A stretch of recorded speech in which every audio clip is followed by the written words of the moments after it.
8월 9일 아침 저희들에게 주신 하나님 말씀 시편 59편 1절로 17절까지 말씀입니다. 나의 하나님이여, 나의 원수에게서 나를 건지시고 일어나 치려는 자에게서 나를 높이 드소서. 악을 행하는 자에게서 나를 건지시고 피 흘리기를 즐기는 자에게서 나를 구원하소서.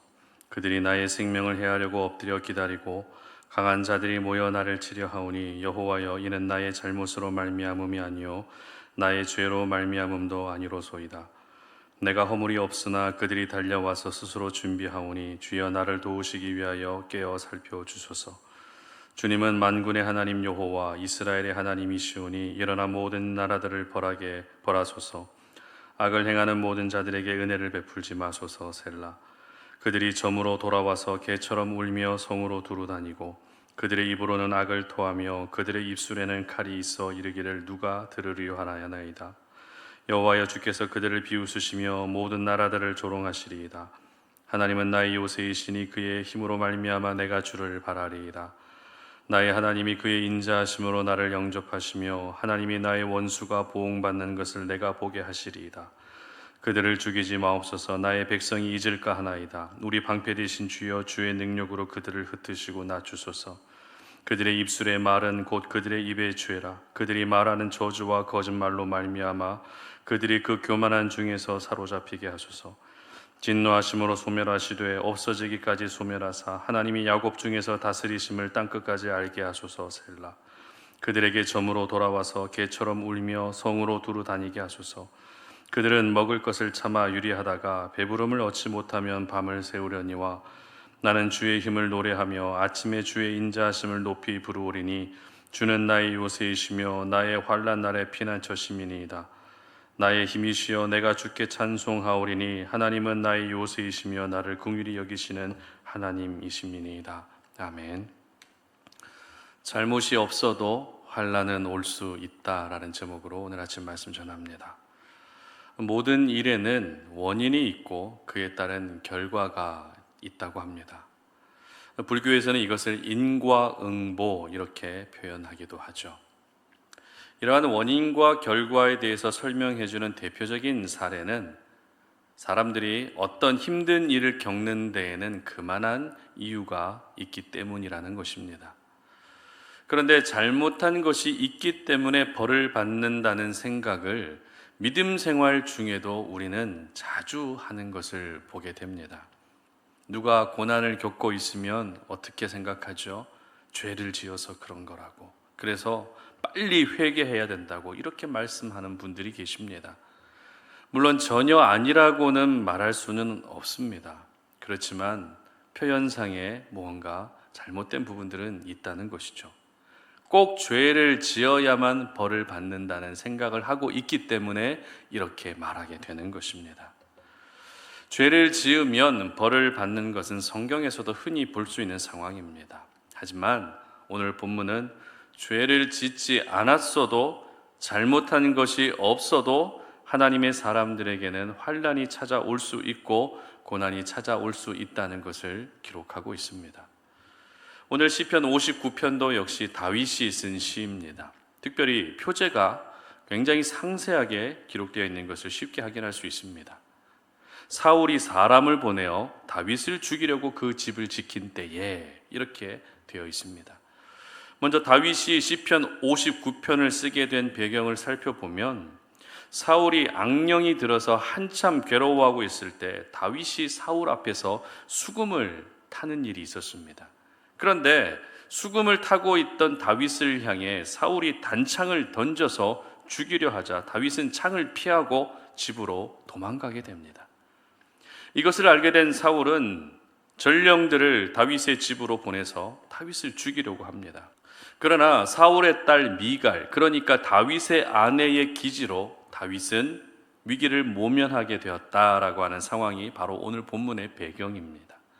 특별히 다윗이 이 일을 겪으면서 고백하고 있는 내용을 보게 되면 3절과 4절 보시기 바랍니다. 그들이 나의 생명을 해하려고 엎드려 기다리고 강한 자들이 모여 나를 치려 하오니, 여호와여, 이는 나의 잘못으로 말미암음이 아니요 나의 죄로 말미암음도 아니로소이다. 내가 허물이 없으나 그들이 달려와서 스스로 준비하오니 주여 나를 도우시기 위하여 깨어 살펴주소서. 아멘. 어떻게 고백하고 있습니까? 나는 아무 허물이 없다는 것입니다. 잘못한 것도 없고 죄도 짓지 않았다는 것입니다. 잘못한 것이라도 있으면 사울에게 속한 사람들이 자신을 죽이려는 것이 당연하겠지만 잘못한 것 하나도 없는데도 불구하고 이렇게 죽음의 위기업을 당하고 있다는 것이 다윗의 현재 심경이었던 것입니다.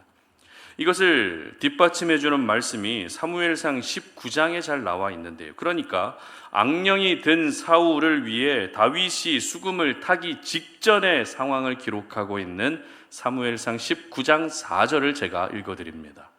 전쟁이 다시 있으므로 다윗이 나가서 블레셋 사람들과 싸워 그들을 크게 쳐 죽이매 그들이 그 앞에서 도망하니라. 아멘. 무슨 말입니까? 다윗은 지금 블레셋과의 전쟁에서 큰 공을 세웠다는 것입니다. 사울의 장수로 전쟁에 출전해서 블레셋을 이기는 공을 세웠을 뿐인데 돌아온 것은 자신을 죽이려는 사울의 단창이었고 사울의 전령들이었던 것입니다. 그렇다면 여러분이 만약 지금의 다윗과 같은 상황이라면 어떤 생각이 드시겠습니까? 아마 저희들도 같은 생각이 들었을 겁니다. 잘못한 것이 있다면 응당 그에 맞는 벌을 받아야 되겠지만 잘못한 것이 없다면 억울함도 생기게 되고 왜 하나님이 내게 이렇게까지 하시는지 납득이 잘 가지 않을 것입니다. 그러나 오늘 다윗의 인생을 통해서 하나님께서 우리에게 말씀하시는 것은 하나님의 사람에게는 잘못이 없어도 환난은 얼마든지 찾아올 수 있다는 것을 가르쳐주고 계십니다. 따라서 왜 나는 잘못한 것도 없는데 이런 환난을 당해야 하는지 억울해하고만 있는 것이 아니라 이러한 상황 가운데에서도 하나님의 사람은 어떤 모습으로 나아가야 하는지를 배울 수 있어야 되는 것입니다. 다윗은 결코 나는 잘못한 것도 없는데 왜 이런 환난이 찾아왔는지 하나님께 따져 묻지 않았습니다. 그저 지금 자신을 위협하는 사울에게 속한 모든 세력들을 하나님께서 정리해 주시기만을 기도하고 있었습니다. 특별히 다윗이 이 과정에서 기도하고 있는 내용을 보게 되면 9절 말씀 보시기 바랍니다. 하나님은 나의 요새이시니 그의 힘으로 말미암아 내가 주를 바라리이다. 아멘. 그리고 16절입니다. 나는 주의 힘을 노래하며 아침에 주의 인자하심을 높이 부르오리니 주는 나의 요새이시며 나의 환난 날의 피난처심이니이다. 아멘. 그리고 17절입니다. 나의 힘이시여 내가 주께 찬송하오리니 하나님은 나의 요새이시며 나를 긍휼히 여기시는 하나님이심이니이다. 아멘. 여러분, 이 세 말씀에서 공통점을 발견하셨습니까? 다윗은 자신을 죽이려는 세력들을 하나님께서 직접 정리해 주시기를 기도하면서 하나님을 향해서 요새라고 하는 표현을 반복적으로 사용하고 있었습니다. 요새라고 하는 것은 산성으로 해석될 수도 있고 피난처로 해석될 수도 있습니다. 고대 전쟁에서는 무기도 중요하고 병력의 숫자도 중요했지만 무엇보다도 지형적으로 유리한 고지를 차지하는 것이 승패를 결정하는 결정적인 요인이 됐습니다. 따라서 지형적으로 높은 곳에 위치한 곳에 병력이 주둔할 수 있도록 장소를 만들었고 그곳을 어떻게 말했는가 하면 요새, 산성 이렇게 이름했던 것입니다. 그래서 방어하는 입장에서는 높은 곳에 세워진 요새에서 공격해 오는 적들을 방어하는 것이 가장 효과적이었고 반대로 공격하는 입장에서는 어떻게든 요새를 먼저 점령하는 것이 최우선이었습니다. 이처럼 요새는 전쟁의 승기를 잡을 수 있는 결정적인 요인이 됐습니다. 그런데 다윗은 하나님을 그 요새에 비유하고 있었다는 것입니다. 하나님이 곧 산성이 되신다는 것을 고백하면서 환난을 만나고 고난을 겪더라도 내가 하나님만을 의지하게 되면 반드시 하나님이 살려주신다는 믿음을 가지고 있었던 것입니다. 그렇습니다. 환난은 꼭 내가 잘못해야만 찾아오는 것이 아닙니다.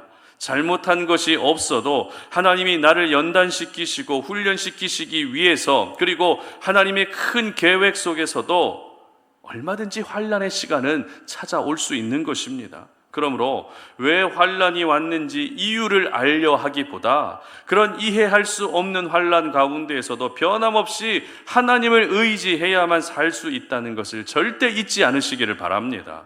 여러분, 요셉의 인생도 그렇지 않았습니까? 요셉이 어디 잘못한 것이 있습니까? 없습니다. 그러나 하나님은 이스라엘 민족을 구원하시기 위한 큰 그림을 가지고 잘못한 것 하나도 없는 요셉을 온갖 환란을 겪게 하셨습니다.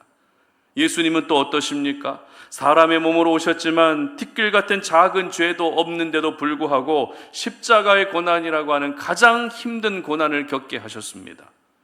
베드로전서 2장 19절과 20절 말씀을 보면 이런 말씀이 있습니다. 부당하게 고난을 받아도 하나님을 생각함으로 슬픔을 참으면 이는 아름다우나 죄가 있어 매를 맞고 참으면 무슨 칭찬이 있으리요. 그러나 선을 행함으로 고난을 받고 참으면 이는 하나님 앞에 아름다우니라. 아멘. 부당하게 받는 고난도 하나님을 생각함으로 참아내는 것이 하나님이 보시기에 아름다운 모습이라고 성경은 분명히 기록하고 있습니다. 그러므로 잘못한 것이 하나도 없는데도 환난을 겪고 고난을 겪고 계시다면 이럴 때일수록 더욱 하나님을 묵상하고 하나님을 생각하며 참을 수 있기를 바랍니다. 하나님이 독생자 예수님을 아끼지 않으시고 기꺼이 우리를 위해 이 땅에 예수님을 보내주셨다는 이 사실 하나만으로도 이 땅 가운데서 부당하게 받는 고난을 견디고 이겨낼 수 있는 동력이 될 수 있지 않겠습니까? 하나님은 우리에게 환난도 주시지만 또 그 환난에서 얼마든지 건져내어 주시는 분이십니다. 우리의 살고 죽는 문제는 온전히 하나님의 손에 있기 때문에 오늘도 하나님께만 모든 소망이 있다는 것을 잊으시면 안 됩니다. 여러분, 우리 하나님만이 유일한 요새가 되시고 우리 하나님만이 산성이 되시고 우리 하나님만이 피난처가 되심을 믿으시기를 바랍니다. 사방이 우겨쌈을 당한 것과 같은 절망적인 상황 가운데서도 우리를 살리시는 분은 결국에는 하나님이십니다. 바라기는 내가 잘못한 것이 없어도 환난은 올 수 있다는 것을 기억하시고 여러분 모든 가능성을 열어두시기를 바랍니다.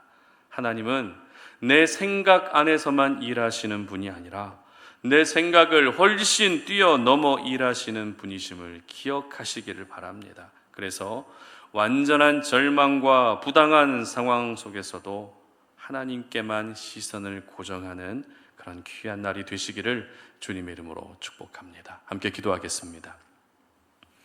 하나님 아버지, 오늘도 우리에게 주신 생명의 말씀을 붙들고 이 하루를 시작합니다.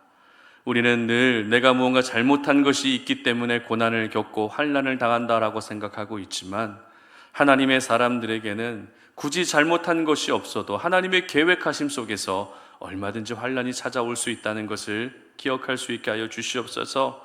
그렇기 때문에 우리가 억울하게 부당하게 당하는 고난 속에서 굳이 죄책감에 시달리는 것이 아니라 그런 가운데에서도 나를 위해서 십자가에 달려 돌아가 주신 예수님을 생각하고 누구보다도 나를 지켜주시고 누구보다도 나를 건져주기를 원하시는 하나님을 생각함으로 모든 부당한 고난을 참아내고 견뎌낼 수 있는 주의 백성들 되게 하여 주시옵소서. 감사드리며 예수님의 이름으로 기도드립니다. 아멘.